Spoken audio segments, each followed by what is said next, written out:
Hello, everyone, and welcome back to another edition of the SBK Betting Podcast. And I am thrilled to be rejoined by our partners in crime, Ross Millar and James Millman, back from a week off after the heroics of Midnight Shadow. And also last week, Ross Millar delivered a 21-1 winner. Donovan Ross flew home. What a ride that was by Isabel Williams, and a great moment for that family. And cracking price, 21-1. That must give you a bit of satisfaction. Yeah, I mean, it was a fantastic ride. It was great to see Evan Williams, who perhaps wouldn't be the most openly emotional guy at times, really, it shows what the sport means on many different levels. It was a super ride. Was very confident turning in, and then it was just a case of would he keep going? And to be fair, he did. So no, super ride, and pleased with the result. Yeah, he definitely stayed, which is exactly what you were discussing. We were discussing last week. So fabulous horse to follow. But this weekend's action, always brilliant. We love this weekend at Newbury. What was the Hennessy, now the Ladbrokes Trophy, is the feature race. And but prior to that, we've got some really good, genuine betting races, which, we can actually have some nice field sizes. And so we're going to start with the 1:15 at Newbury on Saturday. There's a Sir Peter O'Sullivan Memorial Handicap Chase over 2 miles, 6.5 furlongs. Now we'll see plenty of JP McManus horses in this race, but in the Sir Peter O'Sullivan colours, which is always a wonderful tribute. And Dame de Compagnie will be wearing one set of his silks, and she is joint favourite as it stands with Cap Course at 11-2, who was 7th in this last year. Kaluki 6-1, Killer Clown 13-2, Quarto the King 15-2, Grand Sancy 9-1, and it's 10-1 bar those. Now, James, I'll come to you first, because this race, it's an interesting one. You need to jump well at Newbury, always need to do. And I was looking through it and I was thinking, a lot of these horses, I find is their problem can be their jumping. And I was trying to find a horse that I could really rely on. Where did you fall down with this? Well, normally you'd look at this kind of race and think JP has to have lined one up. The issue is he just doesn't seem to have one every year. Last year he ran 4 in a race like he is this time around, and none of them particularly figured. Canelo, I think, was the shortest price of him. So 1 year it's going to come good in these colours, and he will do it. But I like Kaluki in the fact that he's had 3 runs at Newbury and even 3 of his career best efforts. He won at the track, beating House Islands a year ago in November, was then 3rd to Next Destination at this meeting, which was a cracking effort, I thought, in the Grade 2 Novice Chase on the Friday. And he ran in March and he got beaten ahead in a decent contest. He loves the place. Philip Hobbs is arguably having a better season this time around as well than what he was last year. So that reads well in the context of his marker 142 that he was placed off last time. And as you mentioned, there's just a little bit of a lack of proper solid horses. I've mentioned JP's got 4 in the Sir Peter O'Sullivan colours. Probably the best one for me would be Cap Course. Second run after a wind up. I thought he could have run better in this race last year. That would be a little bit of a worry. Killer the King, Colin Tizard's horse. It wasn't a great race. He won at Wincanton last time. He's up £4, and Harry Kimber was claiming 6 against conditionals. He's only claiming 7 against pros. That might be a little bit of a negative for him, although he's obviously the real progressive horse in the race, on 5 of his last 6. So he's really interesting. But for me, Kaluki is just really solid around Newbury. He's well handicapped of 142, and I imagine this has been a target for quite a while. You wouldn't be too concerned about the way he ran at Newbury the last time, which obviously last season, we haven't seen him since then, but he was a bit frustrating, wasn't he? That's what I marked that down on, that run. Yeah, possibly. But still, of the level of his ability, it's still higher than when he's run elsewhere. And that effort, he only got beat ahead. It shows you that he's got plenty of ability, another year on his back. I thought his previous 2 runs at Newbury, there wasn't much of an issue there. Last run of the season, he'd had a busy year. I say he's still just lost out by a head. So personally, I'm not too worried. If he does it again, then maybe you put a black mark against him. But for now, I'll give him the benefit of the doubt. So Kaluki for James, 6-1 currently with SBK, and Ross. As we've talked before about these types of races, these are kind of fascinating puzzles that you quite like to work out. As we mentioned, Sir Peter O'Sullivan, the colours that JP McManus will try, as James was alluding to really get a horse right for this. But there's some interesting characters, his horses. Dame de Compagnie, she's obviously so talented, but she just hasn't been able to put it together last season anyway after winning that the Coral Cup. And I think there's question marks against her. Did you find any JP McManus horses that you could rely on here? Yeah, I mean, my summation was very similar to James's in that I think it's a fairly weak heat for the prestige of the race it is. I fully respect Kaluki. He definitely runs this track better than everywhere else. And off 142, I took a good look at him. But I just came down on the other side of the fence with Cap Course.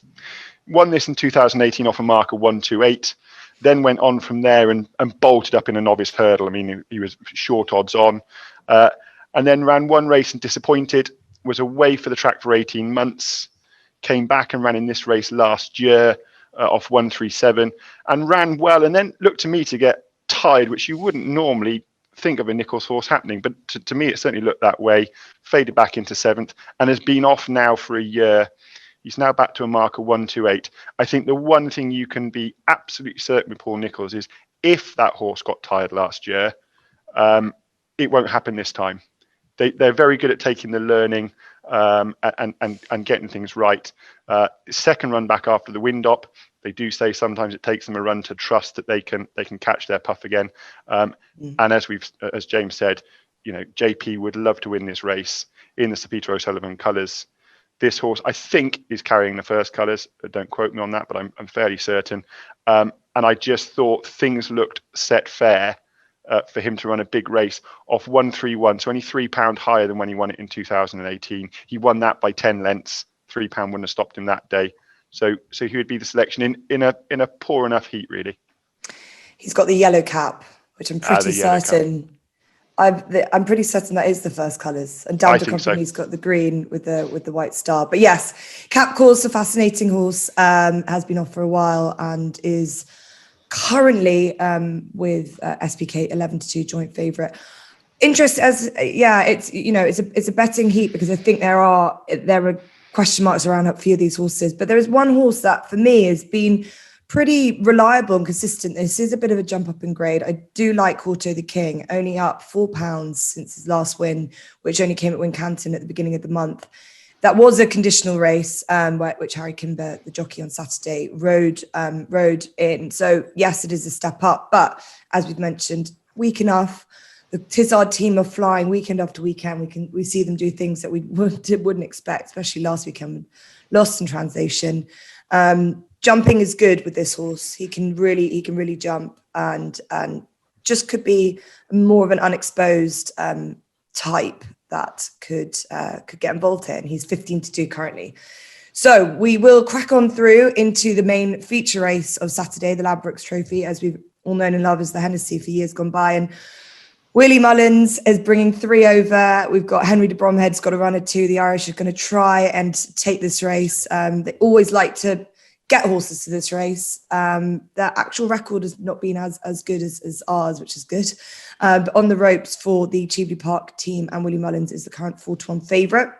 Eclair de Ria, a hugely talented novice chaser last year. He's in this race, which gives it a really nice, good feel. He's 5-1 with Fiddler on the Roof, and Rillo 6-1. Kitty's Light, fantastic. Admirable Sort is 13-1. Big gap in the market there. Cloth Cap, last year's winner, is 13-1. Potterman, Demachine, and Remastered all at 15-1. Copperhead 16-1. 21-1 bar those, but includes horses like Animix, the Hollow Ginge, Brahma Bulls in there as well, Cloudy Glen. I thought looking at this is a fantastic field. Some really interesting horses coming in here. Very talented horses. Obviously, Cloth Cap is up, £19 higher than when he won last year. That's a huge amount. Can he do it? It's about the class and the quality of the race for me, James. I think it's got a really good feel to it. Yeah, I think it's better than what it's been in recent years. It had kind of lost its lustre a little bit, this contest. Now the Ladbrokes, formerly the Hennessy, where you'd see second season chases, potentially Gold Cup horses. With Cloth Cap winning it last year, I could never see him turning into a Gold Cup horse. He went off a lightweight. He had a good campaign, but for me, he's a solid handicapper. Whereas at the top of the market, we've got second season novices coming through that could be very, very good. And I'm going to be concentrating on the unexposed ones, like the market is. I think the market has it about right myself. On the ropes, representing Chile Park, Willie Mullins. Chile Park obviously had a cracking weekend last week with Alputard, and I imagine that they're probably keen to target the British races when they can, so obviously they can see him a little bit easier. And he won well at Limerick on his return, having only had the one run last year where he ran a lovely race behind Monkfish at Fairyhouse. That was actually his second season as such. It was a poor first season as a novice where he never really figured in quite a few contests, hence he kept the novice status for another year. Obviously he picked up an injury, but he came back in very good shape at Limerick. But I'm going to go for the horse that was a better novice chaser, Eclat de Rire. I backed him at Cheltenham. I was delighted when I saw Monkfish not jumping particularly well in the early stages, and it was actually Eclat de Rire who stumbled on landing and just dropped Rachel Blackmore, which was probably one of the rare lowlights for the Henry de Bromhead Rachel Blackmore team at the festival. He went back, Wexford, he came back, he won nicely. I suppose your negatives for him, he's jumping in a big field handicap will be put to the test. And he's also not actually finished on a decent surface, but he travelled nicely enough on good to soft behind Monkfish, where I thought he was definitely going to give Monkfish a race. Interesting, Henry Bromhead's brought him over. He's actually given him a run. A lot of Henry's horses have improved him for a run, so that's a positive. 154, I think that's a fair handicap mark, and he's a horse who could go on to compete in open grade. So he's short. He's currently 5-1 with SBK. I just feel I prefer him to on the ropes. Of the English or the British horses, Tizard's absolutely flying this season, and I liked Fleur de Roof's attitude at Carlisle when he beat Pay the Piper. He'd run well to finish second at Cheltenham behind Monkfish, but for me, if it's a £4 turnaround, Eclat de Rire was always going best before coming down, so I think he might just struggle to beat Eclat de Rire, but I think he'll be there or thereabouts for Team Tizard and Brendan Powell. Yeah, they keep doing it week after week with these horses that just essentially just didn't show their form last year and could be quite well handicapped this year on the back of that. So really interesting. Fiddler on the Roof is 5-1. Eclat de Rire 5-1 as well currently with SBK. But I think there's more value out there. I'm not going to lie. I think that jump into 13-1 for likes of Kitty's Light and Cloth Cap, that seems like good value prices. Ross, what do you think about this? I agree with you, Jess. I think maybe the Irish protagonists might just prefer if the rain gets into the ground and it comes softer, then I could definitely make a case for plenty of them. But it's looking like it's going to be the soft side of good to soft. And I understand entirely what James says, and that Cloth Cap is very unlikely to be a Gold Cup horse. But his run last year, he was £18 lower, but he got a lot of horses into trouble with his forward style and his slick jumping. And I think that could be the case again. He is higher in the weights. Tom Scudamore has chosen him over Remastered. I saw that in the paper this week, that he was given the choice, and Cloth Cap is the choice. And I just think if he can get to the front and jump like he did last year, a lot of these will struggle with their jumping and will struggle to get into it. His return at Cheltenham was perfectly good on the back of a wind up, didn't have the cheek pieces on, looked to get tired, and I think he is one that once he gets headed, he perhaps doesn't try quite so hard. So I think the cheek pieces are important. And I essentially got it down to the three. I got it down to Cloth Cap and Remastered. Remastered, I think, will probably prefer a little bit softer ground, and I just think Cloth Cap is probably the better jumper. They're both going to want to go forward, and I could see Cloth Cap perhaps causing Remastered a few problems. And then the other one you mentioned, Kitty's Light. Generally, when you look back through the results, it pays to be handy in the Ladbrokes Trophy. But this horse bucks the trend plenty of times. It always comes from a long way back. The long straight at Newbury will be to its advantage. The extra 2 furlongs it gets here over the trip at Wetherby will suit. And I think it is worth mentioning that this is 3.25 miles. And you go through the field, there's plenty with form at 3 miles. There's not all that many with form at 3 mile plus. Kitty Light will definitely stay. His jumping has looked more assured this year. That is the one concern. He's not overly big. And last year he was definitely clambering over a good few, but he's looked much better this year, and he's only a 5-year-old, so he's entitled to improve in that department. I think if Cloth Cap Remastered went hard up front, there could well be a pace collapse. I hope Cloth Cap keeps going, and I hope Kitty Light runs on into a place and maybe to challenge. So my tactic, as often is with these big handicaps, is to split my stake, and I play Cloth Cap and Kitty Light. Yeah, interesting. It pays to follow Kitty's Light. He's so consistent, and he tries. And that epic and quite controversial race at Sandown, where should he not have been awarded the race, and the Unrillo and Potterman, and it was in the Bet365 Gold Cup. It was drama, but I just think he's always a bit of value. There's always a bit of value about him, and he hasn't gone up too high in the handicap, and he's currently at, as I say, 13-1. I think is a good price. I'm with you there, Ross. Absolutely. And we've also seen some brilliant weight carrying performances in this race as well. We can see it's been done before in the past. Likes of Denman, those videos have been going around Twitter at the moment, rewatching those wins. And also Native River gave an astonishing performance in this race with a big weight too. And essentially Cloth Cap, as I said earlier, is up a huge amount in the weights from last year. But he did have that good weight carrying performance at Cheltenham, I thought. And another horse with a bit of weight on his back would be Brahma Bull. He's a bit of a punchy selection for me, because he loses more than he wins, and he can make a few mistakes. But when he's on his game, he is a dourest stayer and a trier, and he's one I'll take a bit of a punt on at a big price. Just looking through his price now, can find it 26-1, and another Willie Mullins sort that is over from Ireland, and they obviously took this race a few years back with Total Recall, so he knows how to aim it. And he said, I asked him, I said yesterday, what about the ground? He said all of his horses will appreciate the ground that will be at Newbury on Saturday, which is currently good to soft. So that is the Ladbrokes Trophy.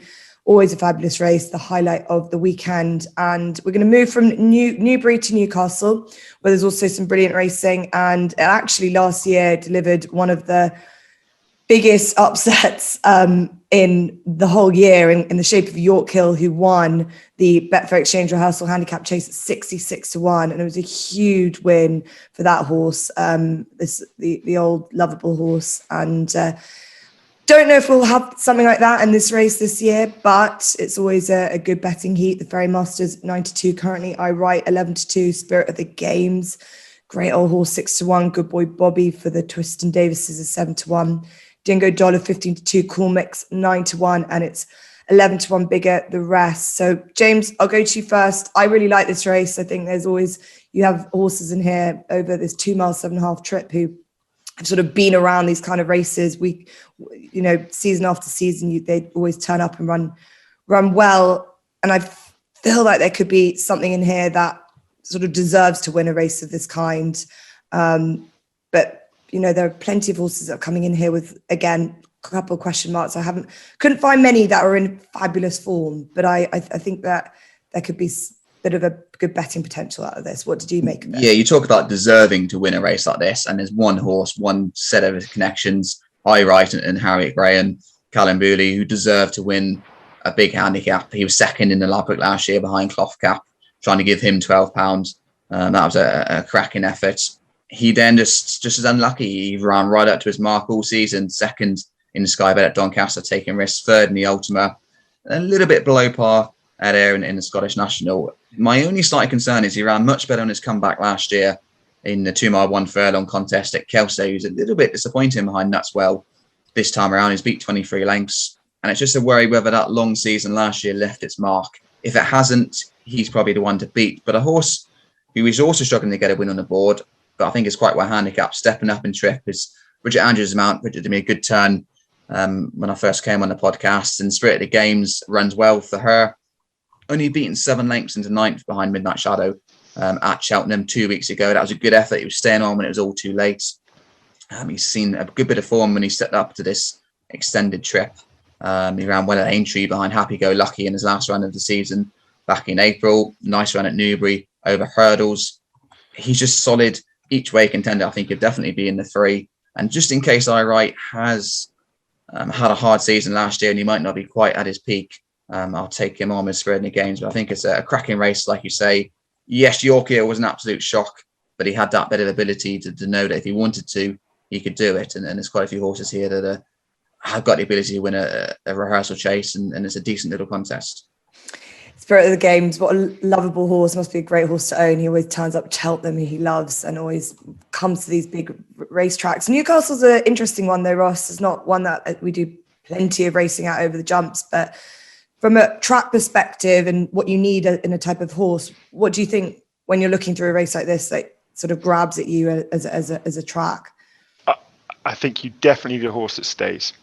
I think you need a horse with a little bit of tactical speed to hold a position. You don't want to be getting too far back, but they definitely have to stay. And to be fair, you would say that plenty of those in the field have that covered. I Write is a horse I absolutely love. He was my big anti-post hope for the handicaps at Cheltenham last year. And having been second in the Hennessy, or the Ladbrokes, sorry, he is starting to suggest to me that maybe he's a little bit regressive.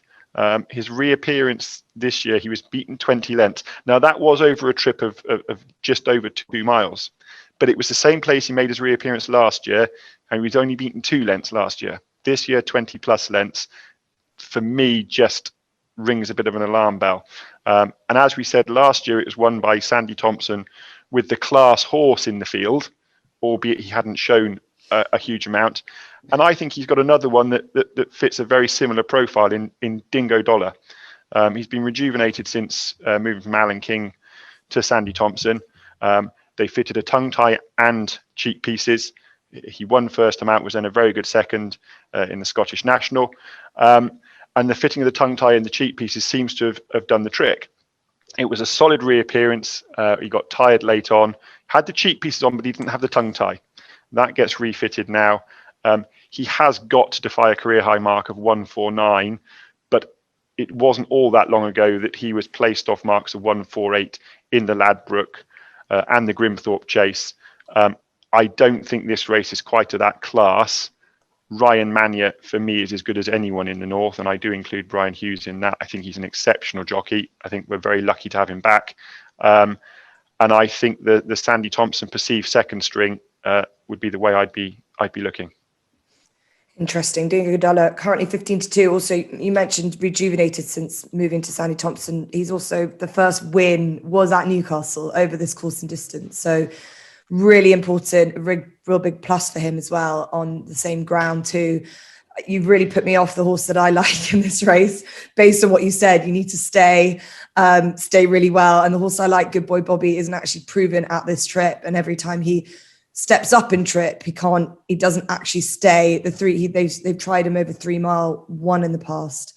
They're sort of coming back a bit above what he's used to, but it's not as far as 3 mile one. So it's like question marks with him, but I do think he's in much better form this year. What we saw last time out when he won at Wetherby was a great battling qualities, which I really like, because I question marked his attitude sometimes last season, but I think that he proved me wrong, because I wasn't too sure about him as a favourite at Wetherby last time, but he went and did it, and he's only up a few pounds after that. I think it's £3 for that win, and I still think that I think 7-1 is a nice price, but comes with those question marks about the trip. So we shall see how that race pans out. That's probably one of the more interesting ones from a betting perspective.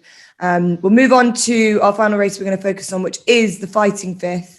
And last year's winner, Epatante, is the current even money favourite. Monmoral is at 72. Soy Royale, 4-1. Silver Street, 9-1. Not So Sleepy is 17-1. He had an absolute disaster in this race last year. And Void de Rev makes up the field at 101-1. James, I'll come to you first. Epatante showed how brilliant she was in this race last year. You could not fault her, really. Do you think she can repeat it again? Does she have a few question marks in your mind around her coming back into this race? She probably should win. There's definitely big question marks. She just went to pieces a little bit last year, but I'm probably been a little bit harsh because she's still around third honeysuckle on both the English and the Irish champion hurdles. She has had a back surgery, I think, over the summer. And interesting enough, she went to Newbury for that Gallant morning for the Ladbroke Chase Day. And Nicky said that he's not schooled her yet because he didn't want to risk her back. I don't know what rain they've had for the schooling for her to do, whether she's schooled on the poly track or whatever. But until that's put to the test, it's going to be a little bit of a worry. You're going to be taking short odds. Realistically, she's the best horse in the race, and she should repeat last year's win. But she got turned over at 5-1 on behind Silver Streak in the Christmas hurdle, where she never looked particularly happy at Kempton, and she wasn't quite at her best in a division which has lacked strength. Honeysuckle's absolutely dominated it.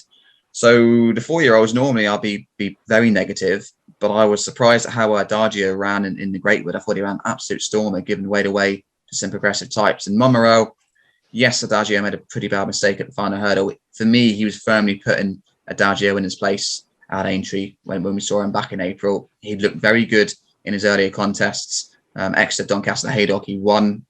There's a fair bit of rain forecast. Hopefully it falls at Newcastle, because I think he will want a little bit of giving the ground. If it was on the quick side, it would probably play more to Epatant's favour, and so Ryle's favour, our old favourite, who deserves to get another top race in the bag. But I just think Paul Nicholls, he said this after Aintree, to fight a fifth was an option. He wasn't actually qualified for Newbury. He was entered on the same card there because he'd won a Tortoy as a 3-year-old. But yeah, I think he could be nice. Paul Nicholls, he needs a good hurdler, and the fact he's kept him over hurdles for another season does suggest that he thinks he might excel, despite the fact he screams a chaser. So for me, it's a shrewd move by Paul, keeping him back another season. And Monmorel, I'd just take a chance on him at 7-2, just in case Epatant is not the same mare we saw 2 years ago when winning at Cheltenham beating Sharjah. Yeah, interesting what you say about Monmorel staying over hurdles. He looks like an out-and-out chaser physically, and that's what Paul Nicholls also excels in. But it is interesting. He's just never done as well. He obviously has done brilliantly in the past with his hurdlers, but not for a while. So he's a fascinating horse in this division, and he's only a 4-year-old as well. Ross, I'll come to you. Epatant beat Sorel in this race last year. But Sorel's been in great form. He comes into this off the back of 2 fabulous wins. He always at his best at this time of the year as well. He's always sometimes a little bit overlooked when you go into the top level grades. But it might not be any reason why he couldn't get a little closer to Epatant than last year. Absolutely. I mean, he was firmly put in his place last year. There's make no bones about that. But he was distracted by the loose horse. The loose horse impacted on him more than anyone else. I'm not for a second saying without the loose horse he'd have beaten Epatant, but I don't think it would have been as emphatic as it was. If you're backing Epatant to evens, you are a braver soul than me. For me, she is firmly on the retrieval mission. She's had the back surgery, the same surgery that I think Champ had last year, and he came back and looked superb. But in my experience, the mares can take a little bit longer to get over a physical problem than the geldings, and that for me would be a big issue, along with the fact that Nicky Henderson has said they've not been able to work on the grass. As James said, they've not done a huge amount of schooling. I'd be thinking that you'd want to get plenty of jumping into her, because she looked pretty uncomfortable last year. So she absolutely wouldn't be for me. Monmorel, I entirely agree with James. He's a horse of huge potential. I would personally be a little bit wary about taking the Aintree run on merit. I think Adagio was at the end of a long season. It was his 6th run of the season as a juvenile.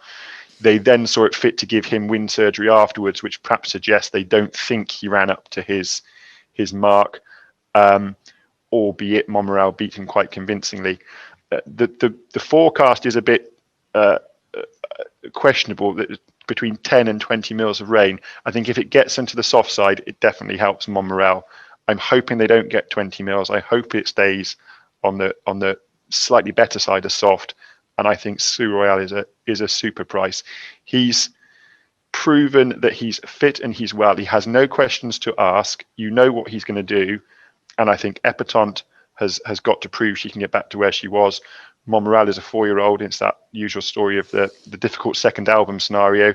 And I think he is the safest bet in a race that I probably wouldn't particularly want to have a bet in. But if I had to make a selection, he would be it. Interesting. As you say, 4-1 and Epatant even money. I'm going to be that brave person and take you on. I have confidence in her. I've been able to see the work that she's done with a horse that won last weekend for Nicky Henderson. And they work very well together. And Epatant, I think, they've got her at just where they want her. And I think she is classier than a lot of these, but she does need to prove herself. Even Money is pretty short, but I'm going to be punchy and hold her to it. And I think she can win this race again. So I'm going to take you all on. We're all quite differing opinions this weekend. And say, hopefully we found some winners in there, but I'm going to ask, as always, for the best selections on naps and each way choices for the weekend. Doesn't necessarily need to come from the races that we've gone over. There could be some more interesting selections in and around some great racing this weekend. So, James, I'll come to you first in terms of your standouts. Yeah, Kaluki is my best bet of the weekend. I just think his Newbury course form, a win in 2 seconds last season, mark him out in a race which isn't particularly strong for a 40 grand race. JP will be very keen to win it. In Memorial, Sir Peter O'Sullivan, the horses in Sir Peter's colours, but I just think Kaluki, he'd have been teed up for this race and still we're handicap of 1-4-2. My next best is a solid each way angle. That's in the Rehearsal. Spirit of the Games. I think Stepping Up and Chip might just see a little bit more improvement. Again, Bridget gets a good tune out of him. Only beaten 7 lengths in the Paddy Power last time. This is slightly easier, and he probably wouldn't want too much rain. But if not, he's got a cracking each way chance. I'd be very surprised if he wasn't in the 3. Fabulous. Some good selections there and some pretty nice betting races. And for you, Ross, where are your nap and each way plays going to be? So my nap comes in the 12:10 from Newbury, the first race. The Alan King trained Nina the Terrier. Beat the reopposing A Horse With No Name and LA Bell 2.5 lengths and 4 lengths respectively last time, giving them £8. She now only has to give them £3. I see no feasible reason why she will not uphold that form. And then my next best each way comes in the last race at Newbury, the 3:35. The Heather Main trained Numitor. He stayed on very strongly to win at Wetherby over this trip last time. I think the Newbury track will suit. He has the assistance of Tom Scudamore, who for my mind is the finest jockey based in the UK at the moment and rides Newbury particularly well. He is up £5, but the 3rd, the 4th and the 8th from that Wetherby run all won next time out. So I'd expect a strong run at a decent each way price. Fabulous. Nina the Terrier 7-4 currently with SBK, and Numitor is 13-1. So nice prices there. I'm going to nap up Epatante quite bravely, I feel, but I do think that she can win this race again. I think she's the best horse in that race, in the fighting 5th at Newcastle. My each way play is going to be Brahma Bull, top weight. He's a bit of a rogue, but if he puts it all together, he could have a cracking chance at a big price and what's set to be another epic Ladbrokes trophy. So plenty for everyone to look forward to on Saturday. And thanks to James and to Ross again each week. We're managing to deliver some nice selections that are going on and materializing. So it's fabulous to have. And we'll be back again next week. So thank you for joining. Make sure to subscribe, to like, and we will catch up next week. So thank you very much.